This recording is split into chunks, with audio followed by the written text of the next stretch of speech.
Bonjour à tout le monde. Les Asperger sont de retour dans les médias. On croyait avoir dépassé ce stade de la connaissance ou plutôt de l'ignorance de l'autisme il y a quelques années déjà. Mais non, c'est sans doute une énième vague. Le schéma, en tout cas, est toujours le même, hein. Les médias montrent un jeune adulte, jamais plus âgé, jamais une femme, et s'extasie de son génie cosmoplanétaire à faire des calculs bizarres. On ne peut qu'être sidéré de voir comment des médias publics, dont France Télévisions, diffusent ces déformations grossières, ces fake news caractérisées, des propos mensongers, car le syndrome d'Asperger n'existe plus dans les classifications médicales depuis des années, et des clichés profondément malsains par le nazisme du docteur Asperger, dont toute la théorie de l'existence de deux sous-races au sein de l'autisme, avec une prétendue hiérarchie biologique entre les deux, est profondément malsaine et pourtant si appréciée des grands journalistes français. Mais ce ne sont pas de ces évidences dont j'aimerais parler.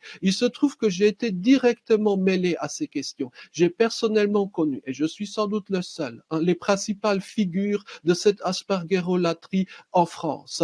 Daniel Tammet, il y a une bonne dizaine d'années, Valentin Mérou ensuite, Paul Elkarat aujourd'hui. Et c'est entre autres à ce dernier qui fut mon ami avant qu'il ne devienne célèbre que je souhaiterais partager quelques témoignages.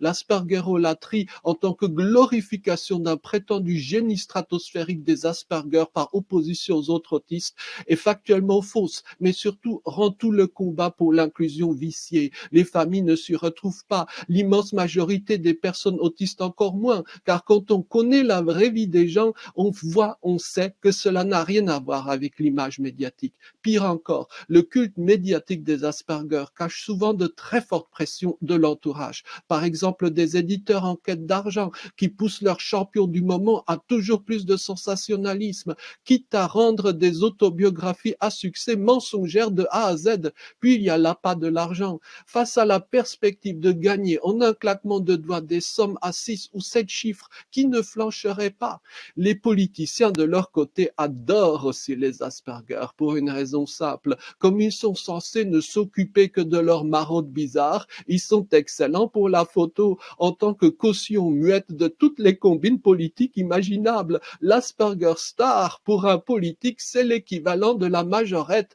ou de la cheerleader des compétitions sportives américaines. Enfin et surtout, je connais hélas très bien le fin mot de l'histoire, toujours le même. Au bout d'un certain temps de gloire et de fortune, il n'y a que ruine et misère personnelle. La mécanique médiatique traite ces Asperger comme des actrices porno. Leur obsolescence est très rapide, d'autant plus que les petits et gros arrangements avec la vérité dans la construction de la figure du génie cosmoplanétaire finissent inévitablement par percer au grand jour. Ensuite, ne reste plus qu'à se terrer chez soi, en espérant que l'on n'ait pas tout dépensé en fêtes, filles, alcool et drogue. En somme, de tous les autistes, en dernière instance, c'est bien le prétendu génie Asperger qui est le plus malheureux. Sans oublier toutes ces familles qui feront toujours la même conclusion. Une fois de plus, nous nous sommes fait avoir. Merci beaucoup. Bonne journée.